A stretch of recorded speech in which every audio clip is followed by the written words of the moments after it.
why you don't get value with your big hands. I'm gonna tell you a story, stick around to the end of this video, because I'm gonna give you an adjustment that you can make, simple adjustment, to get more value with your strong hands in poker. I had a client hit me up, this was like a couple months ago, and we got into his playing style, right? He played in these home games. We got into his playing style, and I started to kind of, observe. I have this exercise I do with all my clients where they send me all of the hands they play during a game, and they send it to my team, and we create this strategy video where we put all the hands into a replayer, and then I watch that video and then send it back to them. And I give them like feedback on every single hand they play. So I get a really good feel for the types of hands they play in the situation. So I can really understand the type of player they are. And then when I talk to them, I see them, we meet in person or we work on Zoom, and I learn their backstory. I get a really good feel intuitively for the type of person they are. And so I really build up a strong sense of that person's image at the table, right? They tell me things, they tell me how people play against them, etc. So this happens very, very often. Someone's in a situation where they tell me, Alec, every time I get it all in, with aces or with a big hand, right? Like, I never get any action with my big hands. And when I do get action, they always hit two pair. They always hit two pair. I mean, I'm so unlucky. I always hit a set. Every time I have aces, they hit a set, or they just fold. And I either win a small pot or I get stacked. And I tell them that's a symptom of a deeper problem, right? So my job as a coach is kind of like, a great doctor, I feel like, doesn't just give you a pill and tell you, take this pill, it's gonna fix your problem. That's just masking a symptom.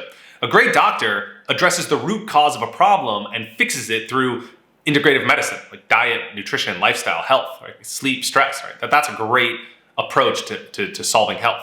And so the same way I feel like coaching in poker is the same sort of thing, right? If they come to me and they tell me this, my job is to figure out what are the inputs that are causing this output, right? What is the root cause of this problem?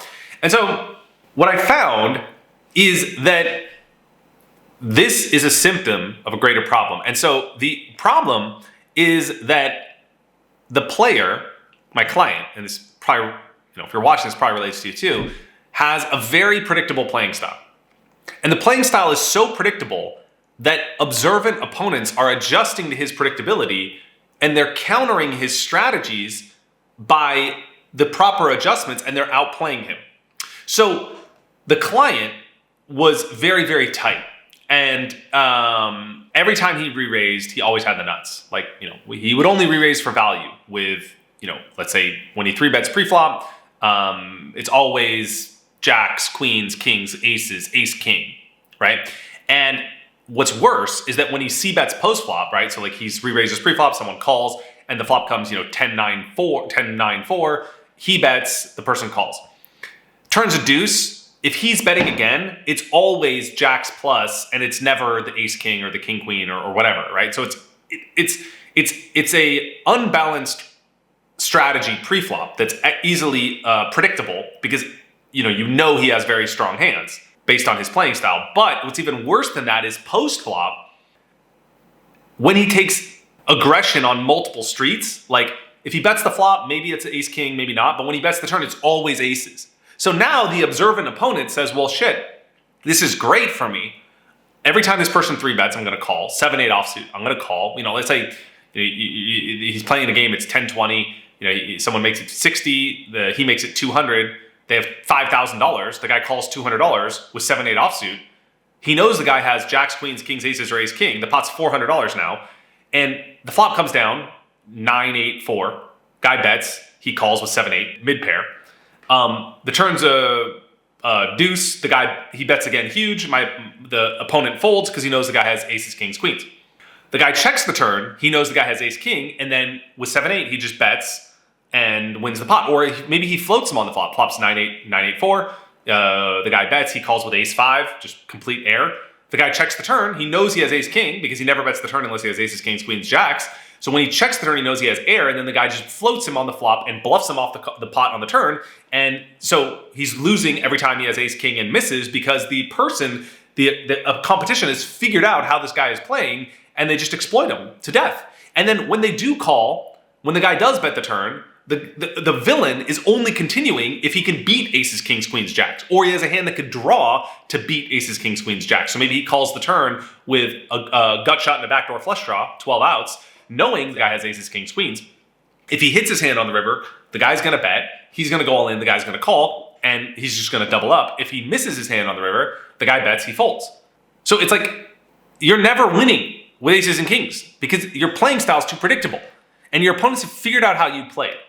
Right? So this happens very, very often. If you find yourself winning small pots and losing big pots with premium hands, it's because that is a symptom of an underlying problem that your range is not balanced pre-flop. You're not 3-betting with enough hands.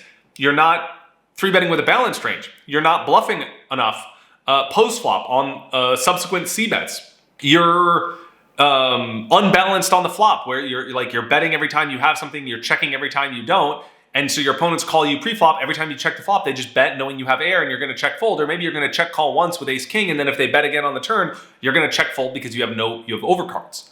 So all these imbalances, all these inefficiencies, all these frequency problems are the root cause of the problem.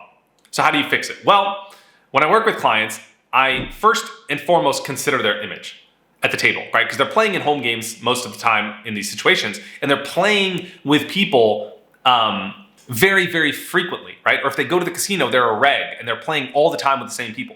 So their image comes into play with how people are going to adjust to them because they've already kind of given away their weaknesses in their playing style and they're getting exploited. So I work with them to find adjustments to their image. So I say, like, look, every time you straightforward playing style, every time you raise someone in a certain spot, they're going to give you credit for a strong hand because you're never doing this unless you have the nuts. And so they're never calling you unless they have you beat, or they can draw to have you beat. So start to implement bluffs in these spots. You're never 3-betting with hands that are not these types of premium hands. So start 3-betting with these hands in these spots, and you're going to get credit. And if you miss the flop, you can c-bet your way to victory because you're not getting called that often. And when you miss, double barrel in these spots on these types of turns because these cards favor your range over your opponent's range. So you have to make these adjustments. You have to be aware of how you're playing, how the people are adjusting to you, and then start to mix up your game, right? The definition of insanity is doing the same thing over again and expecting a different result. So if you've noticed this has happened, you have to make a change. So you have to look hard at your game, right? Whether it's on your own or with a friend or with a coach, you have to look hard at your game, look at the things you're doing, and find the counter adjustments. You find the spots where you're losing. So instead of looking at it like I'm getting so unlucky, I'm running so bad, things are, I'm a victim. Look at it like this is an opportunity. Anytime someone sees themselves as a victim, I believe they can see that as an opportunity to change the way that they're responding to the situation, right? You can't control the cards you're dealt, you can only control how you play the hand. So if you change the way that you play the hand, that victim could be in turn into an opportunity for increase in profit, right? So the second thing is to adjust the way that you're playing the hand. So you work with your image to figure out what spots you can exploit based on the people that are exploiting you. What are the counter adjustments you can make to that? And the second thing is to work on your hand reading ability, right? Like work on your ability to understand what types of hands your opponents are playing in certain spots against you and the counter adjustments to that. And I have a process which I teach called the hand range funnel. If you look at a recent video I put out, this poker home game strategy made him $14,000. That video I talk about the hand reading. A strategy I use to teach clients, and it walks you through the exact process I use, which is basically how to put your opponents on a hand range, thinking about all the types of hands your opponent can have in any given spot, and how to put your opponents on specific types of hands. And then once you know that information, what are the adjustments you can make against that? And so that's how you want to start to think about it. You want to start looking at all these situations like an opportunity and look at the adjustments you can make to counter the strategies that your opponents are doing. It's going to be one of those things too. I just kind of want to prepare if you're going through this journey. It's like learning to golf correctly after you've been golfing incorrectly, right? It's like learning to lift weights correctly after you've been doing it incorrectly. So when you work on your form, it always requires you to relearn a technique that you thought you knew. And a lot of people are more comfortable doing something incorrectly because they're comfortable doing it that way than getting outside their comfort zone and doing it correctly, because it's 1 step back and 2 steps forward. Or maybe it's 1 step back and 5 steps forward. But the initial 1 step back is going to be challenging, and you might actually, play worse because you 3-bet with the wrong types of hands and you double barrel the wrong turns and you call down in the wrong spots, and so like your timing is going to be off because you're learning a new strategy. So it's 1 step back, 5 steps forward. And so that's the framework that you need to use to combat this situation where it's like you have to try new things and you have to get used to that new form, right? Like poker's a mental sport. So in a physical sport, when you're golfing, you have to get used to, my tennis coach back in the day told me, like you have to hold your racket in a different way if you want to serve correctly. And I was like, well, I can't serve that way. And he's like, well, you're serving wrong. So the only way to serve correctly is to like restructure the way you're holding your racket and then try and meet the ball at a different point on the racket. And it felt weird at first. And I wasn't comfortable doing it. And every time I would go to serve, I would like want to go back to how I was doing it, right? So that's what you're going to have to do with your poker game. You're going to have to take 1 step back and 5 steps forward. So if you'd like my help on your journey, click the link in the description. There's an opportunity to work with me. I could walk you through this process of helping you get more value with your strong hands, helping you with hand reading, helping you leverage your image, ultimately achieving your poker goals.